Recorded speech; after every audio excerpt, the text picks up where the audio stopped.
to start off, I'd like to play a game with all of you here today. Based off my appearance, I'd like you to guess where I'm from. Just in your head, take a wild guess. If you guessed Vancouver, you'd be correct. I am culturally Canadian.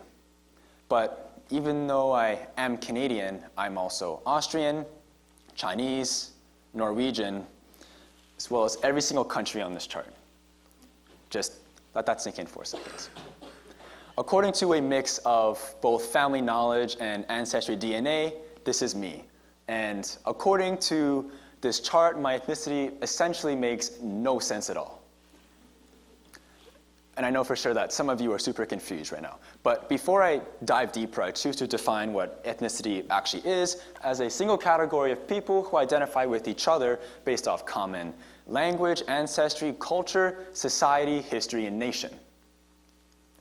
But from a multiracial standpoint, the idea of fitting someone into a single category of people based off common language, ancestry, and more has always perplexed me. See, we live in a day and age where people don't come from just one geographic location anymore. Even the stereotypical European Canadian surely has a mix of ethnic traces from Irish, Scottish, English, French, or even German societies. And with ongoing globalization and immense multiculturalism in the US and Canada, where initially everyone came from somewhere else, when people ask you the typical "what are you" question, answers like these are going to start to become a lot more common. And sure, the idea of multiracial identity may seem fascinating and exotic at times, but what lies within the minds of many mixed-blood people are lots of identity crises and internal conflict that's usually never brought to the surface. Just take a look at this photo for a second. Despite what you might think, this is a family photo, and in fact, this is my family. And as you may have already observed, there are different cultures represented in the same picture, yet we're all part of the same family. This may seem unorthodox to you, but this is what a typical family gathering for me looked like. Everyone in this photo is culturally Canadian. Therefore, I am culturally Canadian, with my mom from BC and my dad from Saskatchewan. But where I trace my personal heritage from, I'm still somewhat unsure of. Sure, I may celebrate Chinese New Year with my family every year, but I've never felt fully connected to any of my Chinese roots. Sure, I may have a Hungarian first name and last name, but I lack any sort of personal connection to the country of Hungary. And I don't know why, but for some reason, I look so strange to people that right off the bat, our very first conversation, the very first question they need to ask me is, "Where are you from?" And sometimes this first conversation is not even in English. They'll start speaking some random language I do not understand, but they'll continue to talk to me in that language because I look like I do, but I obviously do not. But when they do ask and I do understand, I typically just respond with, "I'm mixed," or "I'm from Vancouver," and that's it. Because, I simply can't tell them all of this. It'll just make the conversation super awkward. But no matter what I answer with, the conversation somehow always escalates to, "Wow, mixed babies are the cutest babies," or "That's so fascinating," or "That's so exotic." And sure, sometimes these comments may be flattering at times, but they can also come across as unnecessary and uncomfortable. But many people don't really know about these feelings that mixed people have when responding to such comments. See, everybody intuitively thinks in these ways that places us on this pedestal, and then through this way, they promote these preassumed labels. And the main philosophy to why people place these labels onto us in the first place is just due to the nature of human psychology, where our minds are naturally driven to something rather unknown that makes us curious to question. In this particular scenario, the idea of the unknown is mixed identity, justifying why our ethnic makeup is so uncommon, yet these questions regarding who we are becoming progressively more common. It's not that people are scared, but rather confused, because people often subconsciously automatically judge others through race or color. But towards us, when you're unable to do that, what is their initial response? Usually just that stereotyping, yet again, but in that slightly different light. And I don't want to talk about it too much, but I feel like I need to get my point across, so just bear with me. Growing up in a multiracial household has affected every aspect of my life. And it was never always positive, it was never always negative, but it surely had its interesting moments. I'd find myself eating leftover cold pizza from Domino's with white rice and bok choy for dinner. Or I'd find myself in environments where I'd hear rock and roll music blasting over my grandma trying to watch Chinese television in the basement. Or I'd find myself cheering for multiple countries in the Olympics and not figuring out who I'd want to come out on top. I mean, think about it. Austria and Canada for alpine skiing. That's nearly impossible to choose from. But with this comes a lot of ongoing negative effects, because not only have I never been able to fully understand my family's past, my family's culture in full, I've never been able to fully understand myself. Because people tend to shape their lifestyles and find their personality and interests and often, ultimately define who they are based off their culture. But for us, it's a little bit different. See, I'm not just a mix of Asian and Caucasian heritage, but there's also that third aspect in between that prevents me from fitting in with the cultures and the countries that I should represent. The third culture, which is essentially me growing up in a Canadian setting, in a Canadian culture, surrounded by both European and Chinese influences throughout my entire life. Let's put it this way. At family gatherings and with my family in rural Austria, on my dad's side, you have things like Wiener Schnitzel, Apfelstrudel, Tafelspitz, Oktoberfest, and Austrian German literally everywhere. And then on the total flip side, on my mom's side of the family, you have things like dim sum, chow mein, Chinese New Year, those super cheesy Chinese dramas, and Cantonese and traditional Chinese scripture literally everywhere. And then you have that third part of the fusion, the Canadian setting, which stereotypically, I guess, is our love for maple syrup, pineapple on pizza, all that's debatable, love for skiing, and hockey. And when you fuse all three of these together, it doesn't necessarily make a ton of sense. It may seem rather unorthodox, but yet again, that's how I grew up. And I'm very proud of that. The languages, however, I could only speak English, which immediately created a social barrier with a lot of the people I loved most, and at times it felt really lonely. So in an attempt to remedy this, I'd try learning the languages of my family. Well, 3 years ago, I started off in rural Austria with my family trying to speak German. Tried speaking as much as I could. Tried reading as much as I could. But then when I came back and tried again, I just made a fool of myself and discouraged myself from learning. So what did I do? Moved right on to Cantonese, and it yielded identical results. So here I am now. I'm able to speak English, some Mandarin, no German, as well as the most broken Cantonese imaginable. It's quite the cunning linguist you got here. But these were the prime methods I did enjoy partaking in to find my roots, but it's so difficult to connect to every root equally with it being so spread out worldwide. And with this comes the idea of us always being shoved into only one ethnic representation. Interestingly enough, my Asian friends see me as strictly Caucasian, whereas my Caucasian friends see me as strictly Asian. Perhaps I'm just not enough of either culture, which initially toyed with my brain, made me feel sometimes hurt. But continuing on with that idea, here's one universal scenario I know where most of us anyways, can relate to. Any sort of application or form we need to fill out, whether it be for university applications, online surveys, for summer programs, or for legal reasons, we need to check off one ethnic representation we identify with.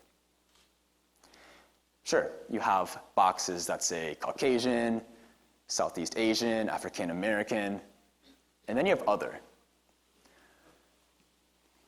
which is that box that represents everyone who isn't already represented on that form. So, what do I check off, you ask? It depends. I mean, I have many options. For university applications in North America, or anything to do with post-secondary North America, I've been told I'd have greater chances in the long run if I consider myself as strictly Caucasian. Whereas for, let's say, online surveys, I'd consider myself as other, because if it's only one box, I don't want to favor one culture over another. This was for my personal sake, but after a while, I realized it wasn't for my personal sake. Because others, usually just that one box, shoved aside and isolated from the rest, because some people cannot take into account that we can be more than just one box. But we're all more than just one checkbox. Because with this comes appearance. It's the main label that someone places upon you. When people look at me and try to guess my ethnicity, I can guarantee you that this is never even remotely close to their response. Sometimes it's Hawaiian or Indonesian, which I actually find quite amusing. But I can't proudly say that I'm Croatian or Austrian without receiving some sort of uncertainty or suspicion. And these struggles can be quite damaging to the individual, and I'm surprised they haven't been noticed much by others yet. And now you may be thinking, after all of this, that I'm just over-exaggerating about everything. And I know I'm unable to speak on behalf of the entire multiracial community, but these are a lot of the experiences we have had. I know we aren't exactly the same as everybody else, but yet again, we aren't exactly as different. And with this, people try to be more accepting of race, essentially saying things like, I'm colorblind, or I don't see color. But that sort of crap isn't exactly helping the situation, because they're trying to be more accepting, but they're just being more ignorant in this scenario. And with all of this, people being more ignorant, and you may be thinking now, Marcus, is there any positive aspects in multiracial identity? There's so many negative aspects. Is there anything positive in the future? Yes.